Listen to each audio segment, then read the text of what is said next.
Hi, welcome back to my channel. I'm Olivia B. Shepherd, your transformation coach and mentor. And you know I help women like myself who suffer from mental illnesses. I help them up-level their confidence so that they can have the best success in their lives, their businesses, and their relationships. So let's jump into today's topic, which is, well, first let me tell you this. I'm going to be doing a lot of my videos that are going to be surrounded around Mental Health Awareness Month, because this is what May is all about. And of course, you all know that I suffer from mental illnesses, so I'll be giving you all a little bit of tips on how to survive your mental illnesses and how to recover healthy. I also will be giving information to those of you all who know nothing about mental illnesses and giving you also tips how you can help the people around you. Okay, so let's jump right into my topic for today, and it is learn how to say no to protect your mental health. Okay, I know that the word no is associated with rejection. I also know that the word no means, you may, and it depends on how you may come off when you say no.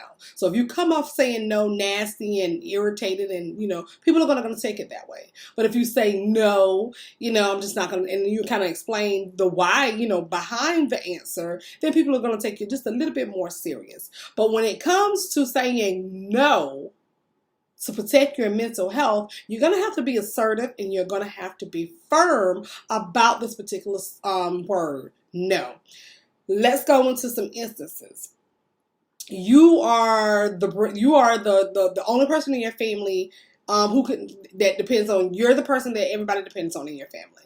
But yet you're the sad one, you're the depressed one, you're the undercover one with walking around with a mask on, trying to hide everything that you're going through. But everybody around you you're the go-to person, period. You're just the go-to person. You're always being there for everybody. Okay, this is a scenario where you're going to have to be assertive. You're going to have to say no. No, I'm not going to be ripping and running. No, I can't keep listening to all of your problems. No, I cannot be the lapdog for you all anymore. You don't have to be nasty at all when saying this word. You just have to be assertive and you have to be firm. You only need to give one explanation when it comes to the word no in this situation, and then you keep it moving. Because one, you're not cutting these people off or telling them no because you hate them, you don't want to deal with them, you despise them. You're telling them no because you're trying to protect your mental health. You know that you suffer. You know your triggers. So you're going to have to say no to these people because you're trying to protect your mental health. Yes, you're going to get the backlash of, well, I've always been there for you. Or I did this right here. Or I birthed you. Or, because it's going to come from your parent. If you have to say this to your parents, if you have to say this to, a friend or a coworker, you're going to get all of those particular, all of the backlash from this word no, but you're only doing this to protect your mental health, okay? The second scenario, if you do have that friend or that coworker that is there with you all the time, but they're always bringing you their problems, their way, their everything. Okay, they always say, well, I just want you to listen. I just want to be able to vent to you. I just want a friend that's just gonna hear me out. You can politely say no. You can also politely reject the call, reject the text, reject the email. Okay, even if you're working, and I know right now that a lot of us are not working in the cubicles right now with the virus going on, but I work for myself, so I'm really not around people like that anyway. But if these are co-workers that you know that you have to see every single day that you walk into the office, or right now if you're literally virtually seeing them online, you're just going to have to politely tell them no. Not know that I don't want to be your friend, because if they don't want to be your friend after this situation, then you didn't need them in your life anyway. But you're going to have to say no. No, I cannot handle your problems. No, I can't help you with your work. No, I cannot be there at your beck and call all times of the night, trying to hear your listening to your problems, because what it's doing is it's coming into my spirit and it's affecting my mental health. Because what happens is we're so busy worrying about our friend, our coworker, we're worrying about them because we've heard everything that they said. We listened for so long. Now I'm going to tell you about people like this. People like this want you to listen. They never want to hear anything you have to say because they have no intentions of changing the situation. They like the situation. They're going to be in the situation. They're never getting out of the situation because these type of people need something to complain about. This helps them function. Okay? So you're going to have to politely say, I no longer want to deal with this in my spirit. I no longer want to deal with this, but I am trying to protect my mental health. And if you cannot tell, and if you tell this person and this person decides not to talk to you anymore, they delete you from Facebook, they don't want to be bothered with you, then this person wasn't meant to be in your life anyway. Okay? Third scenario. Let's talk about people in general. Okay, and that could be down to your church members. That could be, just your neighbors. It could be just people in general. Okay, and these are people that are not close to you, but they still try to take advantage of you.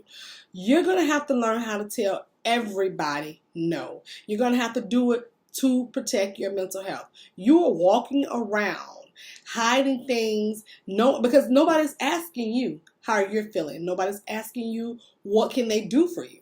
All they are doing is taking everything from you, draining your spirit, draining your soul. But nobody is saying to you, hey, how can I help you today? Usually when you get these calls, from the neighbor or the person at your church, they may say, well, if you have your church members, you're going to, for those of you all who go to church or attend church, they're going to say, hey, how you doing? I was thinking about you. They're going to say things like that. But then 9 times out of 10, they're going to bring the conversation back to them. Your neighbor, you're constantly helping this neighbor. You're always around this neighbor. But then this neighbor is constantly, asking you to borrow stuff. This neighbor is constantly asking, can you go do this? Or can you go do that? This neighbor is asking you to take them someplace. You're going to have to cut these people off. And what I think you all don't understand that you can say the word no and mean it without coming off as being, an ass. You see, because when you suffer from mental illnesses, you always worry about what people think about you. You're always worrying about what they're going to say about you. So it's hard for you to use the word no because you're so fixated on what these people are going to say after you are done saying the word no. You're going to have to get over that. You're not living for them. You are living for you. You're living to make sure that you are okay, because when you're not okay, there's not going to be anybody there for you. So you're going to have to learn to say no. It is okay to say no. It is okay to protect your mental health. Okay? You will thank me later. And I promise you, the people who really are in your corner, the people who really are there for you and really understand what you're talking about, you won't lose them. But if you lose people because you have decided you are no longer going to be a stepping stone or a doormat to these people, you didn't need them in your life anyway, and you need to get rid of them. It is okay if certain people are not in your life. That's another misconception we have when we're suffering from mental illnesses. We think we have to have these people, so we hold on to toxic people just to have people in our lives because we fear being alone. We fear being rejected. I tell you all this all the time. If you are one of my mentees, or if you're in my Facebook group, Unleashing Your Mask, I am constantly telling you all, it is okay to be alone. It is okay not to have a bunch of friends. Don't let social media fool you, that you need to be, taking trips with people. And because I'm telling you, you might see a bunch of women taking trips and having a good time, but there's a toxic person in that crowd. Believe me, some things are going on behind the scene.